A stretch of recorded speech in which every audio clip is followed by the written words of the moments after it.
Hey, what's up, everybody? Welcome back to episode 10 of Maker's Viewpoint. I'm joined as always by Chris from Toolify Hey, everybody. and Justin from You Can Make That. Hey guys. Yeah, so we have a pretty cool, interesting topic today. We're going to be talking a little bit about how we brainstorm, where our ideas come from. But first, let's go around and discuss what we've been up to. So, how about you, Chris? What you've been up to? Cool. So this weekend, I actually taught a woodworking seminar at Lee Valley. So that's a tool store up in Canada. And I guess this guy that I've purchased a lot of my tools from, he got to know me and eventually found out through some other customers that there's this guy on the internet that has all these Festool things and he makes videos. So, after a few months or maybe a year or so, he caught on to the fact that I was posting videos. I didn't want to tell him. I wanted to see how long it would take for that circle to close without me saying anything. But anyway, long story short, a few months ago, he asked me if I was interested to teach a seminar because he happens to be the seminar coordinator for that retail location. And they basically bring in guest instructors all the time. Sometimes they'll have employees from the store doing workshops like how to sharpen your plane blades. That's a really common one. But, all sorts of people go through there. And it sort of happened quite spontaneously, but I got the opportunity to teach a class and I said, yeah, I actually taught a class that was making my DIY adjustable router template. That's my most popular video on YouTube. And it was 6 people. We went through, we got some plywood and cut it up. I got to use a SawStop for the first time. That was fun. Being not too comfortable around table saws, I was in good hands there with all the people pointing out, so here's the crosscut sled. This is how you do this and that.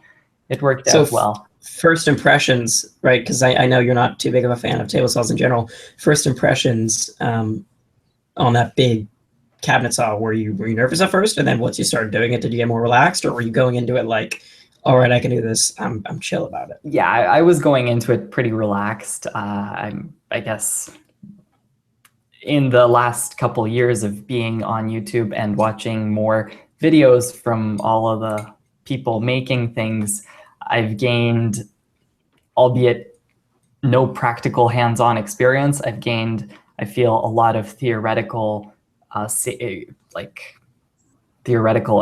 and how to use a table saw safely, that kind of thing. Not to cross-cut things freehand, if you will. Mm-hmm.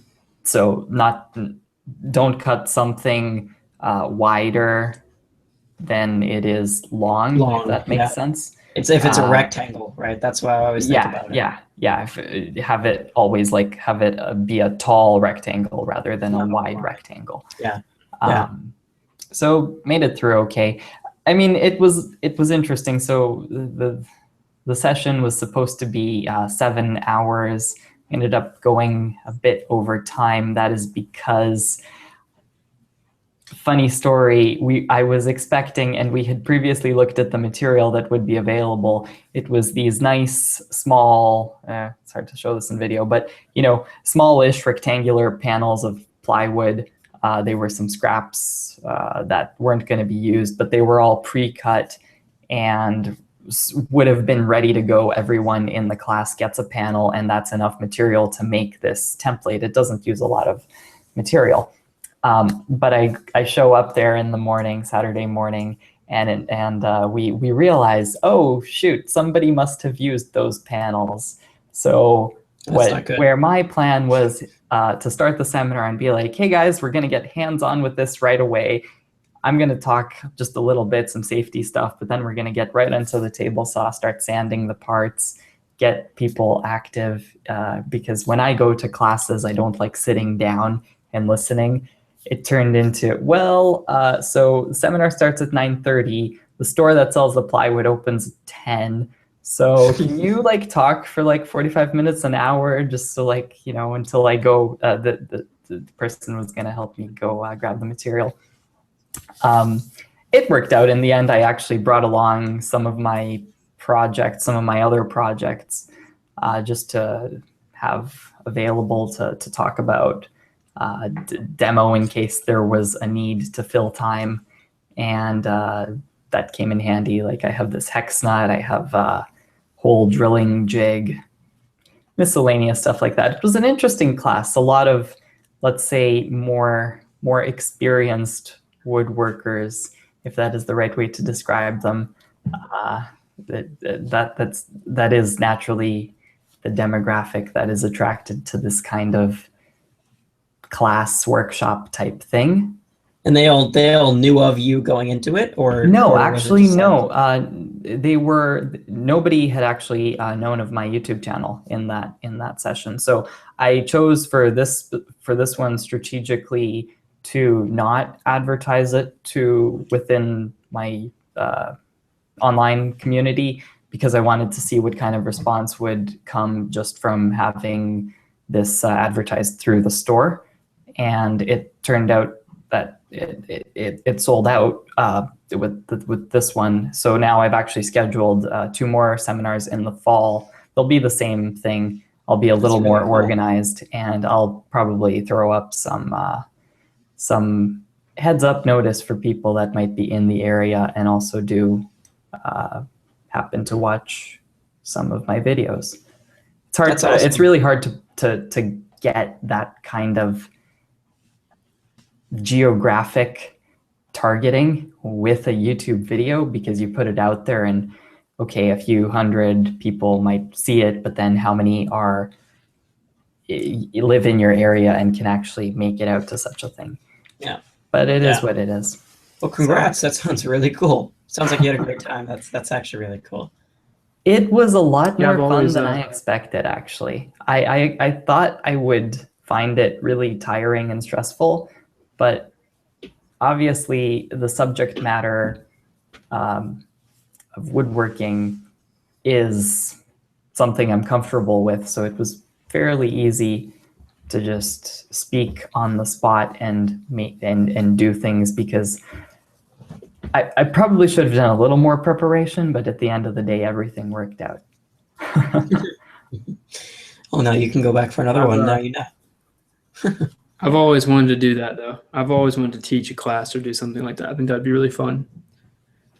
It sounds like, I don't know, I think it's such a cool opportunity to be able to do that, because I think you probably learned just as much as they did by the feedback, and maybe not, but just like talking to other like highly experienced people and just instructing the class. I think you still probably learn a lot.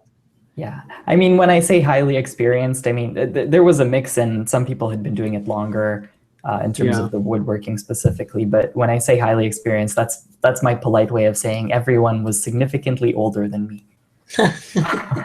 Okay.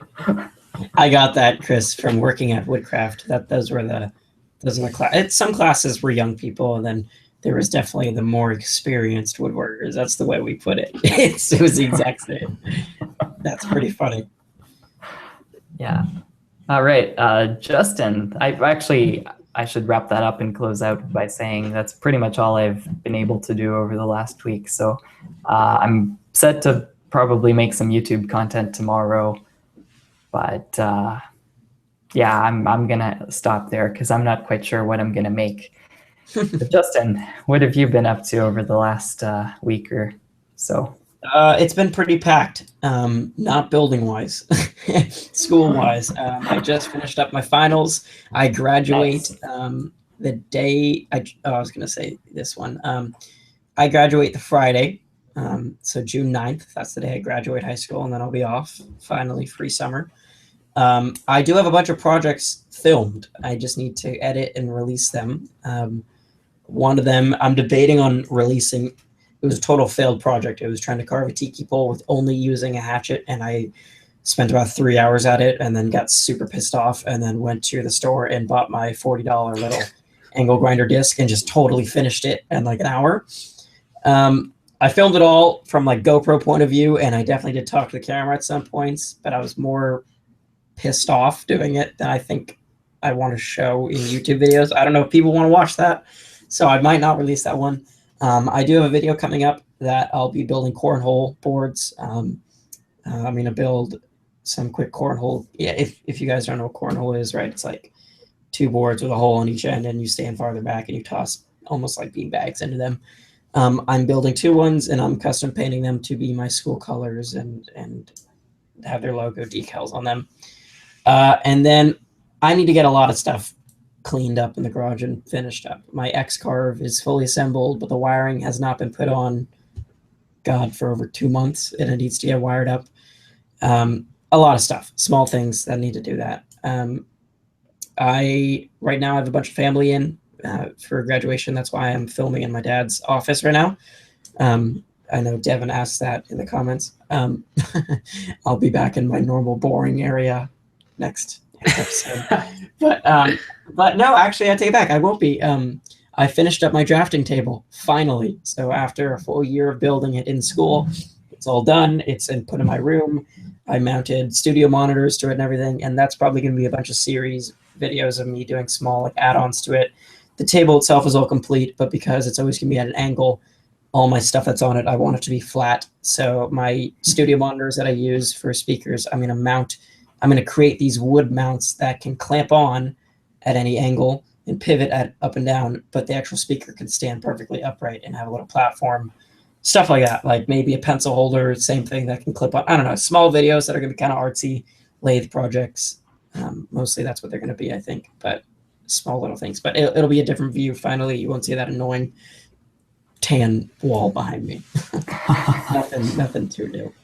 But that graduating, if you're anything like me, it's going to be the best day ever. Oh, I couldn't stand high school. We've talked about this.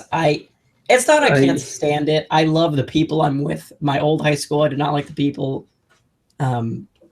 too much. I mean, I had very close friends out of high school, and they're going to be listening to this podcast, and they're totally going to give me crap for that.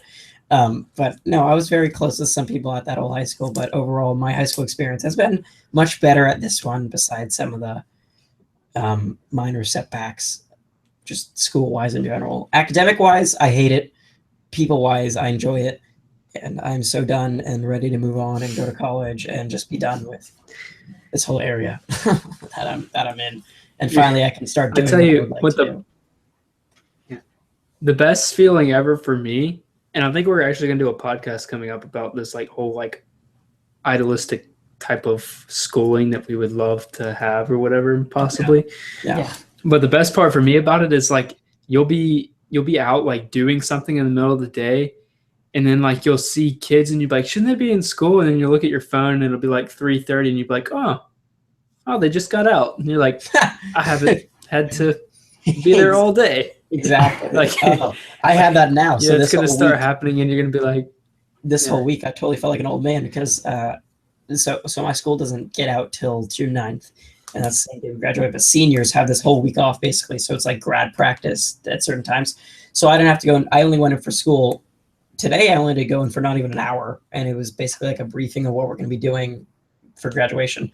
And then yesterday on Monday, it was so. I was telling my dad this. I'm like, yeah, I went to school. I went to wood shop, finished up my drafting table, glued up some things, went home, stayed at home for like 2 hours, went back to school, sanded it, stained it, went home, went back to school, picked it up, and went home. And my dad's like, yeah, that's what college is going to be like. And I'm like, I like it. It's nice. It's on your own time. You have very laid back classes. And that's what the cool thing is. I mean, yeah, most generic colleges, right? You're going to have normal classes, but the one I'm going to, it's specific classes for what I would like to be doing. So it's not even going to be work for me. It's just going to be enjoyable, which is going to be fun. But I totally see it, Dylan. Like I'm driving around, me being my old man, like downtown, and I see these kids. I'm like, should you be in school? Like exactly what you said. I'm like, wait a minute. It's 4. What's wrong? Yeah. It's a Monday at 4 o'clock. So that concludes what I've been up to. Dylan, what about you? Do you want to continue? I mean, I think you have a little bit to talk about, but last episode we were talking about your van idea, and I think you said you have a possibility for that. So if you want to talk about that.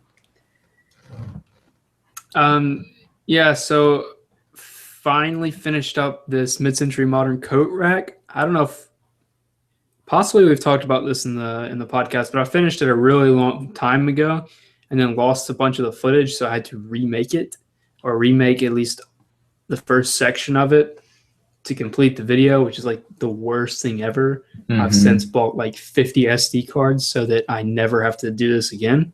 Yeah, So I've what started. happened with it? Was it like you said that you lost the SD card, or is it you accidentally taped over it? I have no idea. I have absolutely no idea. So the way that I generally do things, I've talked about this a little bit, but I fill an SD card up. I wait till the end of a project after the video is completely finished, and then I delete everything on the card once the video is like exported and up. This time we had like 3 or 4 projects going, and I didn't have enough SD cards to do that, so I transferred some of the video to an external drive to keep it there until I was able to finish the other 3 projects that I was doing at the same time. So I finished everything up, and I come back to it, and then like literally an entire SD card's worth of footage is gone. Oh, that's And I not have good. no idea what happened. I'm assuming what happened is I just thought that I put it on there. At least that's what I hope it is. I thought I put it on there and I didn't, because I remember transferring a lot of stuff. I hope it wasn't like an actual computer issue. I don't think it was. But anyway, yeah, so I had to re-record a bunch of it, which sucked because it was a sponsor build. And so I put it back like several months before I could get back to it to re-record. But stuff happens, and it's out, and people seem to be enjoying it. So it turned out pretty good. But yeah, so at the very end of the podcast last week, talked a little bit about like this cool idea I had. And so what we ended up talking about in the after show is that I've had this idea for a little bit of, well, I've had it for like several years, but it's just now becoming like sort of reality and a possibility of getting a van and converting it into more or less a house, whatever you want to really call it. And either at the very beginning, just having it to do trips locally and do trips for like events and stuff, but then eventually take it on like a 6-month road trip across like the entire United States and live out of it, and like maybe take tools with us and make stuff along the way at different creators' shops or just in random places. Well, I've fallen in love with this idea. I've had it for a while, but like, and it's nothing new. People have done it, but I don't know. Like when I get something like this stuck in my head, I cannot get rid of it. So literally this entire past week, I've been looking for vans, like non-stop looking for vans. I think I've been to every single van within every single dealer within like 100 miles of here. Been searching for used stuff, but the problem is finding a van that's not new so that it doesn't cost like $30,000, and finding one that's used and not like 200,000 miles. It's really difficult to find the cargo vans like that because most people buy them like as a business car, and then they just run them till they die, and then they buy new ones. So it's been pretty darn difficult finding one, but I just found one today actually. And it's something that it's not ideal. The sacrifices of it are far outweighed by the conveniences. So I'm now looking at one that's called a Ford Transit Connect. So it's a small van, but it's got a higher roof than your standard small SUV. And it's really small. I think the cargo space area is like 6.5-ish feet long, and it's like 5.5 feet wide. So it's like the size of a full bed maybe or something like that. But my thoughts here is to make modular boxes that can go in and out and be taken in and out really fast. And basically I can take it around, I can take the back seats out and put in these boxes within like an hour and have like a full-blown camper setup that I could take anywhere. And the good thing about this one is that it would be my daily driver. So it's small enough to be a daily driver. It gets 30 miles to the gallon, which is crazy. That's twice as good as my current car gets. And and it's small, so I could park it anywhere. The downside, obviously, is the space. You don't have near as much space, but I kind of like a real design challenge to make a super highly functional space where every single square inch matters, and try to like get as much out of the cargo space as possible. And so sort of the plan here is to make a series of videos about building this out and sell plans for the inserts that I'm going to have, because they're going to be inserts and there should be made to where pretty much you could use them with any car, any SUV, any cargo van, anything. And I think that'll be a really cool concept and a good introduction to this. I'm going to call it a lifestyle. It's not going to be a lifestyle at first, but it could be in the future. It'd be a good introduction to us.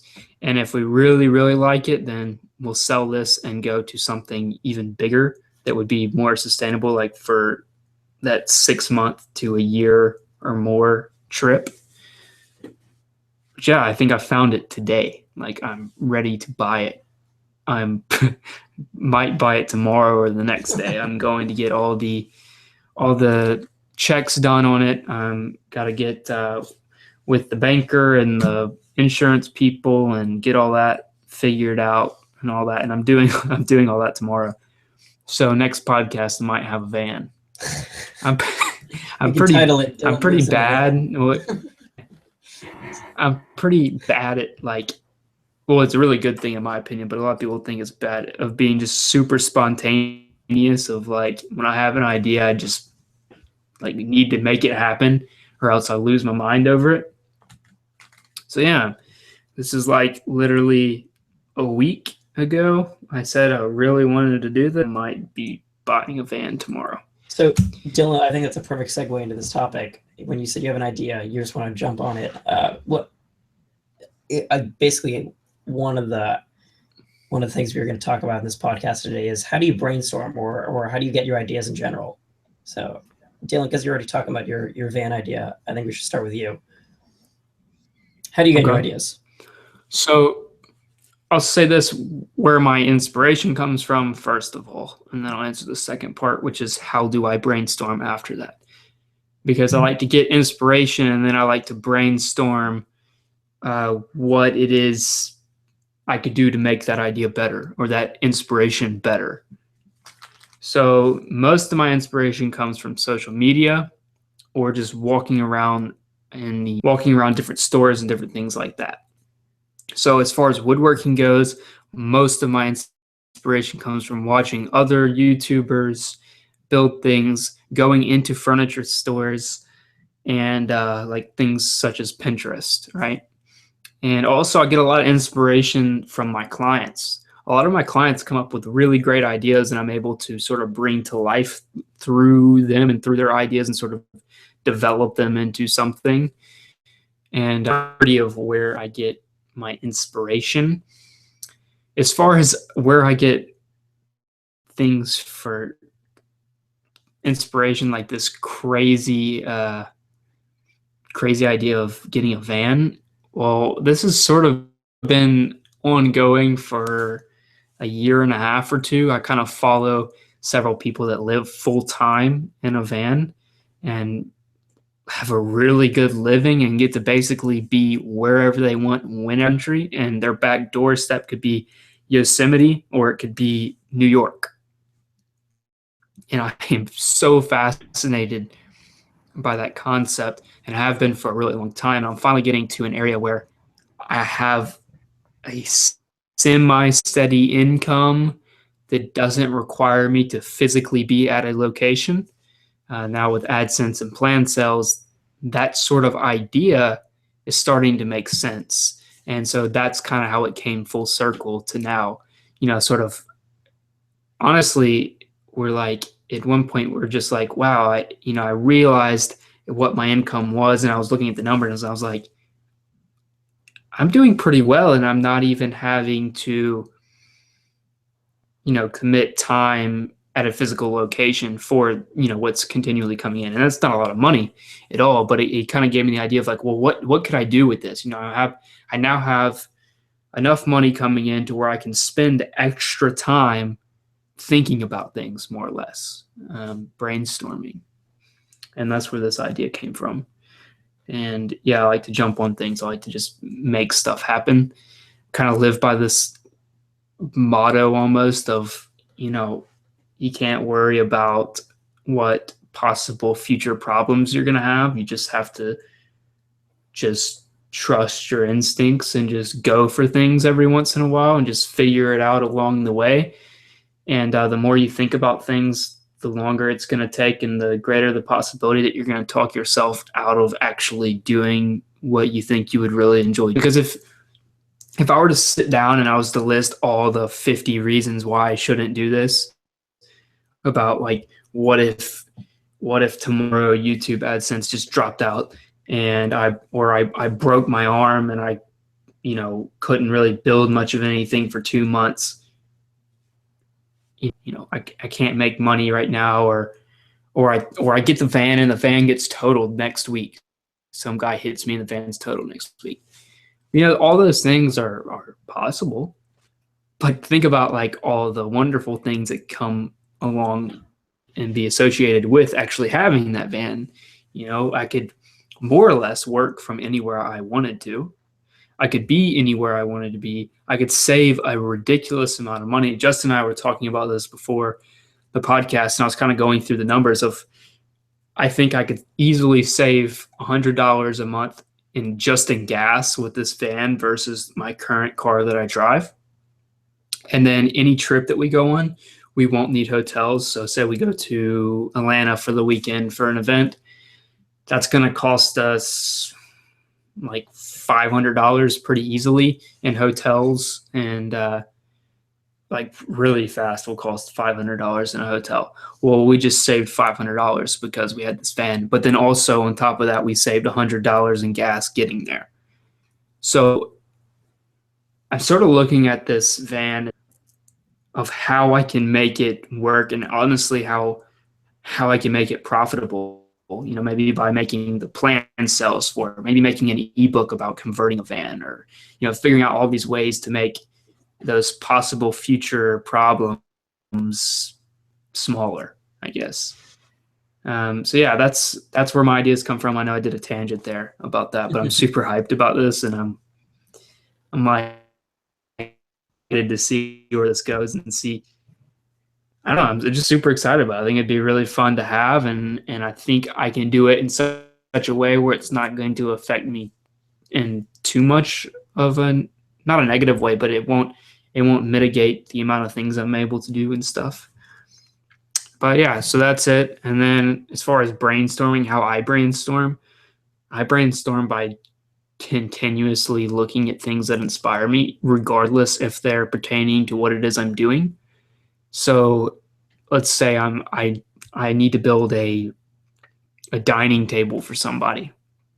Well, I could go on Pinterest and I could look at 1,000 things on dining tables. And generally speaking, that's kind of what I'll do. And then I'll stop and then I'll design a table on SketchUp. And then I'll look at it and I'll be like, okay, that's pretty cool, or no, I can't stand it. And then I'll go to sleep that night, and this is why I don't sleep at all. The whole night I'll be thinking, and then like about to be asleep thinking, and I'm like, oh, I got an idea, and I'll grab my computer and I'll get up and I'll like start looking more stuff. And that's sort of how my brain works, which is really a terrible way, honestly. But I get most of my ideas at night in bed spontaneously, and it's mostly due to just like a continuous forced amount of like inspiring things. I don't do well of just like sitting down, looking at a wall, trying to think of things. Nothing really comes to me. Honestly, a lot of times I like to just get out. Like I'll just go in the car and just start driving, or like I'll go to a furniture store or the mall or like anywhere, and I'll just get out and just go and do like normal day stuff and just have it in the back of my mind. And I'll see something like even as small as,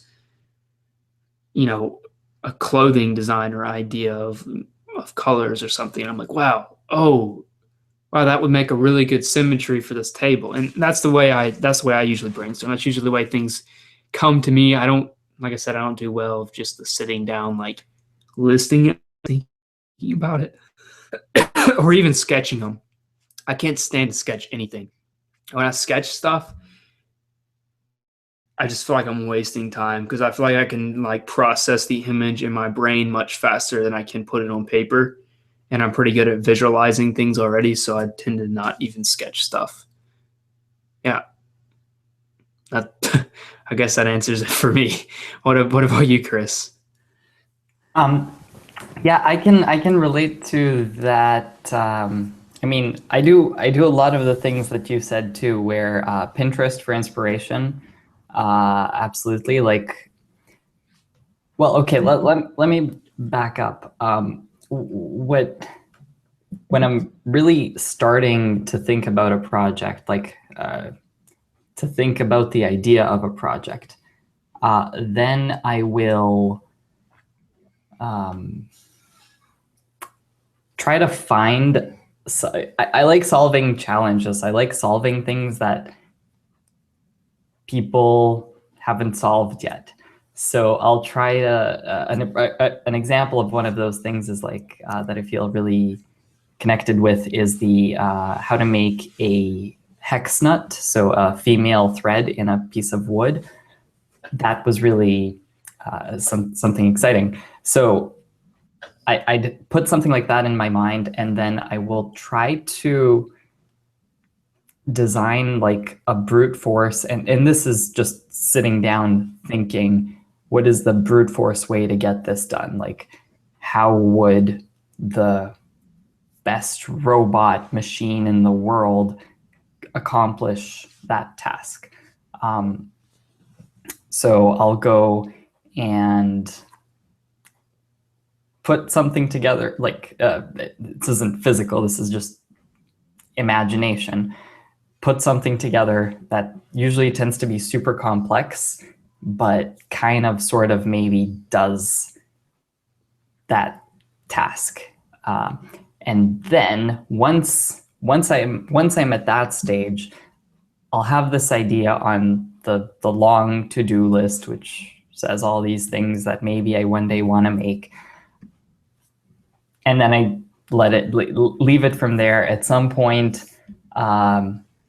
again, relating to something you said, Dylan, like most of my ideas, that epiphany moment, that breakthrough will come when I'm just in bed, and right before I fall asleep, it'll be like, oh yeah, well, that's how I can do that. And then I'll get up really anxiously, grab a piece of paper, sketch it out as best as I can, hope that in the morning when I wake up, I still can sort of decode my drawing and figure out what I meant there. I've had moments where that process doesn't quite work out, and that's super annoying. Like when you write something down and you don't know what you've meant, or like, it's the worst. Yeah, I feel that. Yeah. Let me ask you this. Yeah. So I know you make a lot of like really original ideas and sort of like inventions and stuff. And I was wondering this because most of my ideas, unless they're for a client, are either purely need-based or there's something that just like popped into my brain of like, oh, that would be really fun to build. So with your inventions, are you brainstorming for ideas for inventions, or are you brainstorming how to solve a problem that popped into your head? I guess I do both. Like I can separate my brainstorming into the two pieces. Well, I would call brainstorming is what I would call coming up with that list of ideas of projects to make. And those are quite high level, and it's just like an arbitrary idea. So yeah, it's like let's say a wooden thread, or like a router template, or whatever. It'll be trying to make a tool, because I for some reason tend to like making tools, or things like that, just because it's more like I want to make something that I will be really excited to show to someone. That's how I approach those things. And it especially gets me when I see somebody online post a challenge, talk about a challenge that they're having, like they're trying to cut a workpiece out in a certain way. Like my box joint jig, for example, came about because somebody, yeah, not quite that well, but still, that's when I really get that hunger to get Motivation the or drive. content published and make the video. When somebody says or I learn about a problem that they're facing and I have a solution for them, that's when I'm like, yeah, that's really cool. I can actually help someone. And then I get really excited to document it, explain how to do it, like build it or make it. And they can go ahead and do that. Yeah, sorry, losing train of thought. But so that's like one part, brainstorming. Then the other part is what I would call problem solving, which is there's this vague high-level idea of something that would be able to do this task, but then how is that really going to look mechanically or like really diving into the details there. So it's true that I'm not, I actually, and it's funny you say this, like I have a really hard time, like to you it might look like, well, okay, you're making those complex jigs and as you called them inventions, but to me, when somebody makes like a table and it's like this, it really looks like something like a table, not like only a table, but a piece of furniture that really is artistic, and there's so much originality in furniture, right? Like designs and stuff. Sure, there's a lot of inspiration, but then when you take all of it and put it together, combine a lot of different ideas into one, that is really interesting to me, but I'm not good at that. I'm only good at solving technical challenges because the artistic part of my brain is not developed. I think that's the best way that I can describe that. So that's kind of how it is. My English teacher in high school said that I am the most linear thinker that he has ever met. So I will take that as a pseudo compliment. That's pretty funny, actually. So I guess it's my turn now. How do I brainstorm, or where do I think I'll start off with where do I get my ideas from? YouTube has always been a huge help. I don't usually go up and search stuff like. I usually get ideas by stumbling across videos that I didn't realize were on there. I would say a lot of my inspiration comes from channels like Nighthawk and Light, and the older King of Random videos and all that stuff, right? Where this guy would take PVC pipe and readily available stuff and turn it into these cool things, and which would get my creative juices kind of flowing, right? And I'd be like, okay, well, I'm going to go Home Depot and I'm going to pick some of these stuff up, but how could I make it so it's cheaper? Usually I would always try to make it cheaper and easier. Chris, kind of like what you were saying is, when you want to go and document how you did a certain project, because if a friend asked you how you did it or something like that, or asked you to do something, that was very similar to my pocket hole jig. I made it, never thought I would ever make a video on it. I just posted a picture on Facebook and I got way too many questions on it. So I'm like, here, I'll just make a video of it. And I kind of liked doing that. And lo and behold, YouTube just poof, now my channel. But getting ideas, like I said, stumbling across videos. just go into stores if I'm walking with family or we're at a furniture store and my parents are like, "Oh, this is awesome," but it's way overpriced or something like that. It gets my brain turning like, well, I could make this for a lot cheaper, or I could go ahead and redesign this and make it a lot cooler. Or it might not even be cheaper, it just might be the fact that it will be better quality. And I'm not saying my stuff is way better than furniture grade. I'm saying it's like I could build it out of a better material than what it's made out of.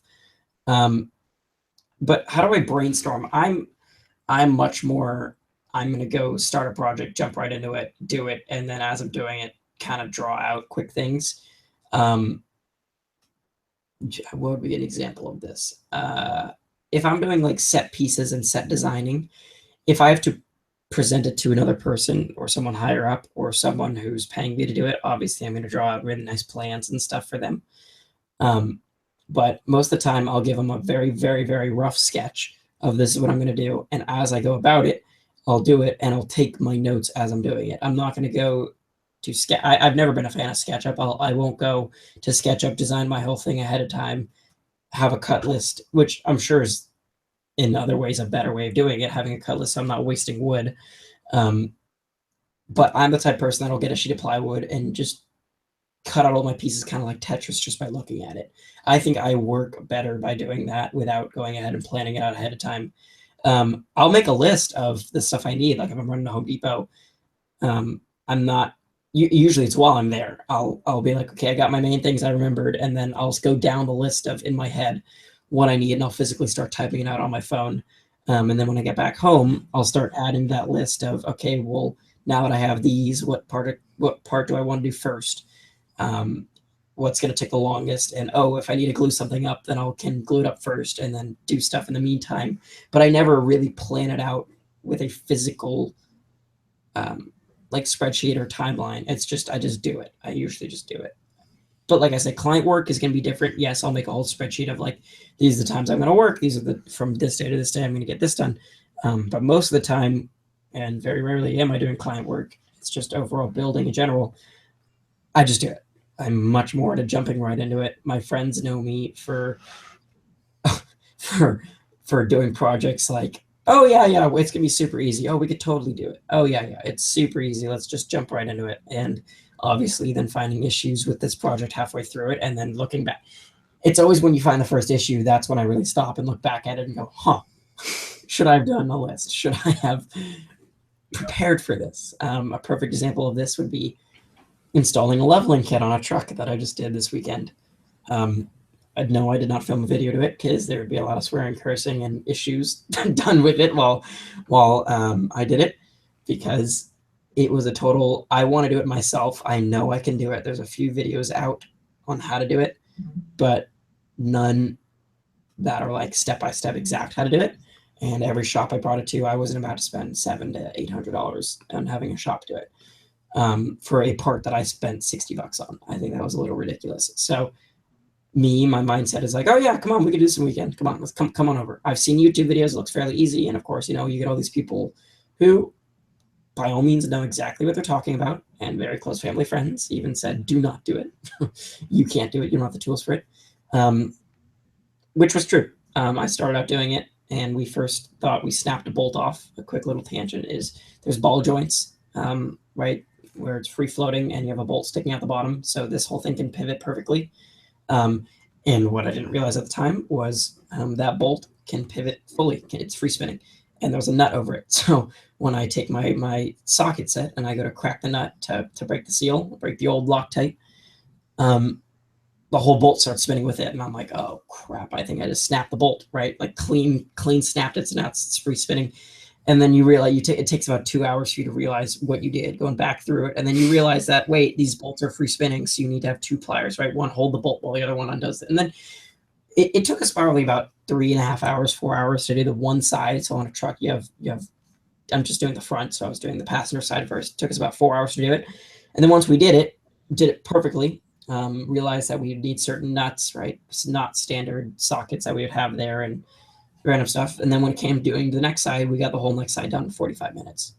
So that's always my thought process. Is I like working through my issues.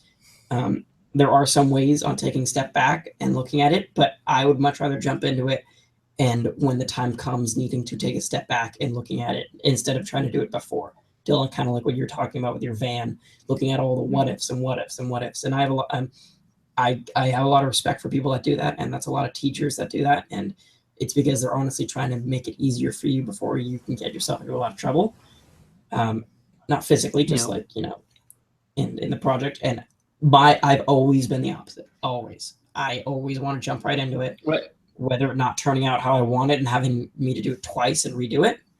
But I've always been the one to jump into it. And then when I come into a problem, taking a step back and being like, well, I could do it this way, or I can bring it to a shop. And that was the whole thing, is while the truck was taking part of my driveway with one side off, my friend Anthony, super close, was like, do you think it's at the point where we need to just bring it to the shop? And he brought up a very good point, is we can either go ahead and keep going and break it and get it to a point where we can't put it back together and drive it out of your driveway, or you can just weigh your odds and go with it. And if you break it, then you're screwed and you got to bring it to a shop no matter what, or you can see if you're successful. And right, that's he has a very different, and I think that's why we're such a good friend, is he looks at stuff a lot different ways than I do. Like I said, I'm one to jump right into it. He totally always takes a step back and looks at it, which is good. That's always good to have someone have in your shop, especially with power tools as well. I've had many mishaps where I've almost hurt myself. With tools.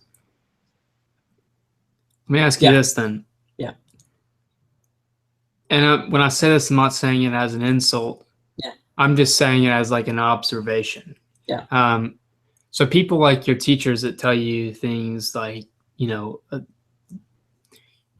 you all the, this is kind of what I'm getting at. Like people who tell you all the list of negative things are, one of those possible problems that you could have with your situation, right? Yeah. If all the people that's like their first thing that they say to you, right? Yeah. There's no like, oh, that's an awesome idea. Like if they start their sentence off with what if, yeah, when you look at those people, and it's not an insult to them because they're obviously happy in what they do. Do you see someone who takes risks, or do you see someone who lives a very, maybe not simple life, but very narrow-minded, on a path, straight, not going to veer off it, right? What do you see? That's very good. Overall, and feel free to correct me if you guys feel otherwise, but overall, I feel the people that do say that, they don't live a narrow-minded lifestyle, but they play it a lot safer than. Yeah. So yeah, I would think overall they would live a more. I mean, there's one person in particular who, that's his job. Is always to like make you realize what you're doing. Is this very strongly opinion? He's a very strongly opinionated on one side, on having it done his way, and it's not. It comes across more as it's his way, but you take a step back and you realize he has so much more experience than me that he honestly, this is like. He just has more experience. He's done this for so much longer. He knows. And I don't want to come across as, that teen who's just like, oh, I don't care what you say. I'm just going to ignore you. I'm going to do it my way. It's a lot of the times I don't like weighing those odds. I don't like looking at a project and being like, well, if all these things can go wrong with it, why would I even do it? Because at the end of the day, if I look at it for too long, I'm not going to end up wanting to do it. That's how I am. Like if, for example, my drafting table that I built at school, I think it would have gotten done way quicker at my house if I made it. But would it have been as clean as if I made it at school and had to take so much more steps and precautions and using really, really high-end stainless steel hardware and threaded inserts instead of just, using screws at my house and just countersinking and capping them? Those whole things, right? Weighing those odds and taking a step back and looking at it from another person's perspective. So yes, overall, to answer your question, I would say people in my mindset, or my personal opinion, that look at the negatives first. Well, it's hard. It's hard to say. Because you were talking about different types of people. When I say it, I mean like someone that you're going to just to share your idea with them, not someone who like you're going to who specifically has knowledge about that. my first. Oh, so if they. Oh. I thought you were getting at like. I mean, exclude people who know way more about that than you do. So then, I'm yes. talking about people that you just are sharing your idea. Yeah. So I would at first think that they're super narrow-minded and being like, well, I've always grown up with knowing there's two types of people. For example, my dad is a perfect example of the complete opposite end of me, and he always looks at stuff from a very like it should be done the correct way. It should always be done the correct way. Whether it being within, he looks at it a lot deeper into the project that's going to be than what I do, right? So yes, to answer your question exactly, when I first, if I'm going to go to one of my friends and be like, look, I have this idea, and I start telling them all about it, and the first thing they say is, well, what if this breaks on it? And then I'll start coming back, I'll be like, oh, well, that, we could fix it like this. And they go, well, why wouldn't you do it this way then? And I'll be like, oh, well, you can, but I was going to do this. And then yes, the first thing that's going to come across my mind is, why are you being so narrow-minded? Why can't you just jump right into it? Yeah, but also, I would say it varies per person. This is what I run into a lot, and that's why I asked you, because I obviously have very outlandish ideas quite often, like this fan thing, and I feel that, and a lot of people tell you this, but I feel that although good advice is great, like for instance, if I was going to go to someone, and we're just going to use this fan thing as an example here. If I was going to go to someone who actually lived in a van for a year and ask them, should I do this? That's good advice, right? Yeah. Go to several people who've done that. That's good advice. But to go to someone who's lived in a house their whole life, and I'm not saying this in a mean or like offensive way. I just mean has lived in their house the whole life. They've had the same job. They've done the same things. That's not a good person to ask that question. Yeah. Yeah. And I feel like a lot of people do that. And I've always had a tendency to do that. And I'm finally learning not to, because what happens is that you get all those negatives up front, the very obvious negatives that why do you even, I already knew that. Like, for instance, the van thing. What if you break down? What if you break down in Texas? What if I broke down the street? Yeah, like, yeah. You go to get it fixed. Exactly. Like, I mean, in this, I just say it because there's so many people who don't do things because they talk to narrow-minded people who for me, I need like personal like reassurance of just like positive vibes, because I'm a person who highly analyzes things. I may not seem that way. It may seem that I'm just like real like springy from one idea to the next, and I'm like just super excited about like the perfect picture of it. But I'm not. Like, I highly analyze things, and I think highly analyze things, and most people do. And then you're going to someone to like share a good idea or an idea that you're passionate about, and they give you this negative feedback, and that's all they're giving. And it's just like, you try to tell them the goods, and they're like, yeah, but what? Yeah, but what about this? And then, there's that, and it just keeps you from doing things. So I think that like people should definitely step back away from those people from time to time, and really look at like what you're passionate about and just do it. Like, just do it. Like there's not that many. For instance, I'm gonna like the worst. Here's the worst possible thing. I buy this van. The worst. I mean, literally the worst thing that could probably happen. I drive all the way to California and I total the car in California. Like, total it, like completely. I have nothing left. Like, I can't go to a repair shop and get repaired anything. I have no money and I totaled the car. Right. Yeah. That's the very worst thing, right? I mean, what is, it's not like your life's gonna end. Maybe you have to call back home and you have to like beg like 15 of your family members if you're not fortunate to have like someone in a position just to fly you home. But if maybe you have to call home and beg like 15 people to get like $20 together, right? and you get a ticket and you fly back home. Yeah. Okay. You claim your insurance money that you got off the car, and it's not going to be as much as the car is worth. So now you screwed yourself over out of that. Guess what? You buy a car that's slightly crappier, and life moves on. Yeah. You have to just restart where you were at before. It's like people think that if the worst, and this is when I say that, that's like, and it sounds terrible, but that's like the worst thing that could happen. Yeah. And if you look at the very worst thing that could happen and figure out how to solve that problem, none of the rest matters.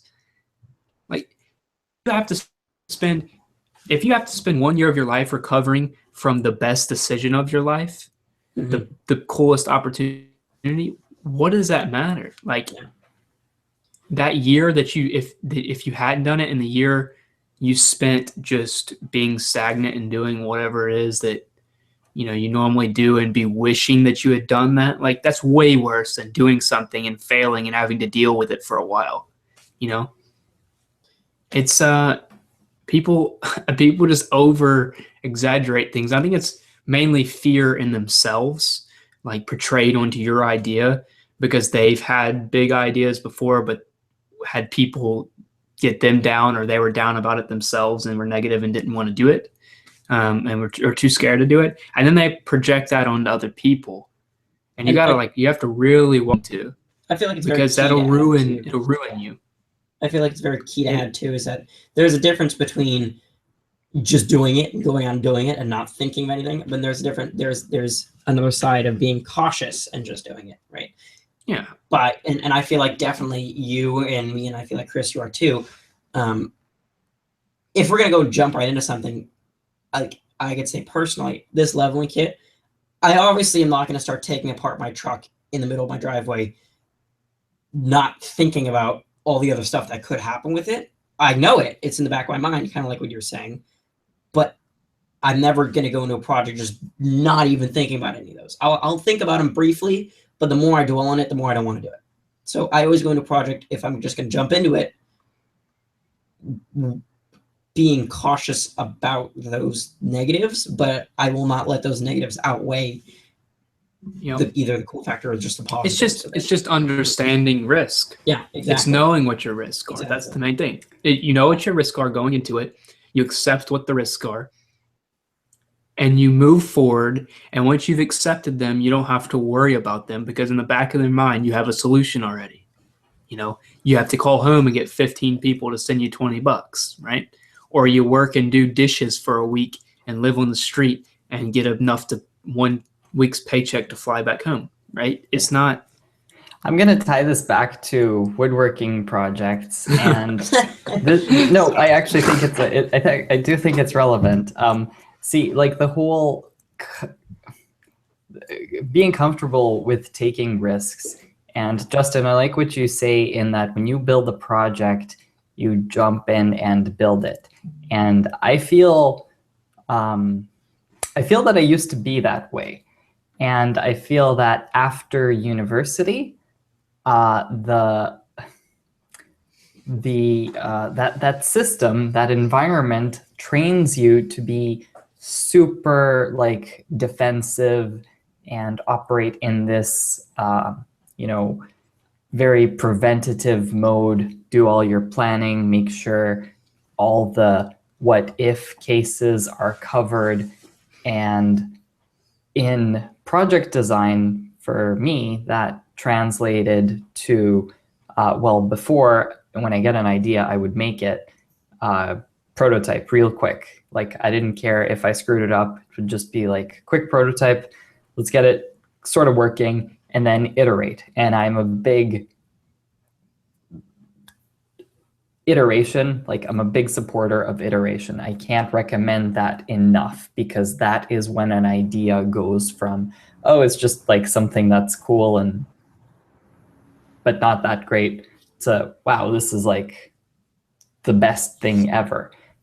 Through those small improvements, taking the prototype, making, like, once you have a physical model to work with, because that's essentially what a prototype is, being able to pinpoint the area that can be improved, making a little enhancement, and then continuing to repeat that. Formal education, school, has done the exact opposite for me. And I notice this in myself, where I have started paralysis by analysis, where you go through all of these scenarios. What if that goes wrong, and but this and but that? So I have to put effort into this now to actively stop myself from going down that path, and to say, well, okay, what's the worst thing that can happen, rather than spending like days or weeks or whatever. My project to project time is very high, so I'm in this process a lot of the time, where I'm trying to get it perfect in design. But I don't like that. It's so much quicker to see, to make improvements once there is a physical thing. And the worst thing that can happen, I really like your perspective on this, Dylan, is you're gonna spend a little bit of time, but you're definitely pretty sure you're saving time. But what it comes down to is you're gonna waste some amount of material in order to create this prototype, which may not be useful, but it gets you so much more information that much quicker. And it goes the same way for, to broaden a little bit, because I just went super focused woodworking, but to broaden, same thing for like, what frustrates me a lot is when somebody is thinking about purchasing something that they want, and they're thinking about it for weeks and months and maybe years. It's like, whether it's a new pair of headphones or like a computer, or I don't know. I don't mean to make this like, take this advice with a grain of salt. It's what works for me. When you catch yourself, and maybe even a tool, right? A tool purchase. That's probably the best example for the podcast.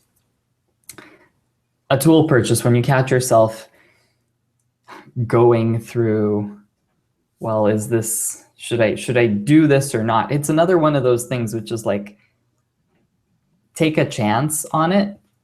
Give it a try. Maybe buy a less expensive tool to start with, and then upgrade if it's appropriate later, if you find out that it's useful to you. But basically, rather than being, again, paralyzed by the analysis, do that thing, take that little risk, and it might be really it might have a great positive effect. So basically, Dylan, what you're doing is you're gonna buy a van, and it's not as you explain it. When you really factor in what is the worst thing that can happen, it's really not scary at all. And you've done your analysis, but an appropriate amount of analysis, because as we've seen, this idea went from just a small idea to almost reality really quickly, and I like that. It frustrates me when I see people taking months or years in that process. And to those people that maybe do identify with what I'm saying, try to think about how much time maybe you are like, I don't mean to give life advice. I don't claim to be perfect in any way whatsoever, but it's just something I've noticed. Rather than investing that energy into analysis, take a risk and put some action into it. You might be surprised. I would have to totally agree with that. So, I think that's a great way to end it. Yeah. Are gonna wrap up there. I hope that wasn't too random, but not at all. Not at all. I think you summed that up perfectly. All right. So you can find the three of us on our respective YouTube channels. And social medias, I am under the name Toolify, toolify.ca. I'm Justin Levine, or you can make that on YouTube, and then any other social media, just my name, Justin Levine, Facebook, Instagram, whatever suits your needs. Dylan, what about you? It's just wood brew across the board, anywhere you want to look. Highly recommend, as always, going to check out the Instagram. Really ramping up production over there, or trying to at least. This last week has been nothing happening, but during our projects, we like to give a lot of behind the scenes and tips that don't make it into the videos, and just extra little tidbits like, I don't know, just go over there. You'll figure it out. It's pretty cool, I promise. We're going to continue this conversation over in our after show about just continuing over about, take it with a grain of salt. Maybe you can talk come about some upcoming project ideas. Exactly. Brainstorm. You can hear it on our Patreon page. If you'd like to go support us over there, it'd be greatly appreciated. Our top Patreon supporter right now is Devin. Thank you, Devin, again. And I know we have a new Patreon right now too. Oh yeah. We're just Laura Kampf just became a Patreon, so thank you, Laura. If you're listening to this, appreciate it. But yeah, it's pretty awesome. Yeah. And it really does. Laura is such an awesome person. Oh yeah, Dylan, go on. I was gonna say, yeah, Laura's amazing. She's hilarious. But I'll tell you why she's so cool. Because most people Justin and I got a chance to talk with her in San Francisco, and she had no idea about the podcast. And so we told her, and she's like, "Oh, cool." And so most people would be like, "Oh, cool," and forget about it. Yeah, just never mention it again. She went home and messaged me not too long after, and had a lot of nice words. So thank you, Laura. I greatly appreciate it. You're an awesome person. I totally agree. The fact that she went out of her way to message you though too, I think it shows respect. I like that. She's a warm-hearted person. I like that. No, back what I was saying though. If you like to support us on Patreon, by all means, you do not have to, but it definitely helps with expenses and stuff for websites and keeping the show running. It definitely helps out. You'll get some perks such as stickers and stuff, and yeah, again, and getting your name mentioned for being top Patreons. So until then, we're gonna carry it over to the after show. You guys, the longest outro yet. The longest. I'll see you guys later. I'll leave that for Dylan from now on. Bye, guys.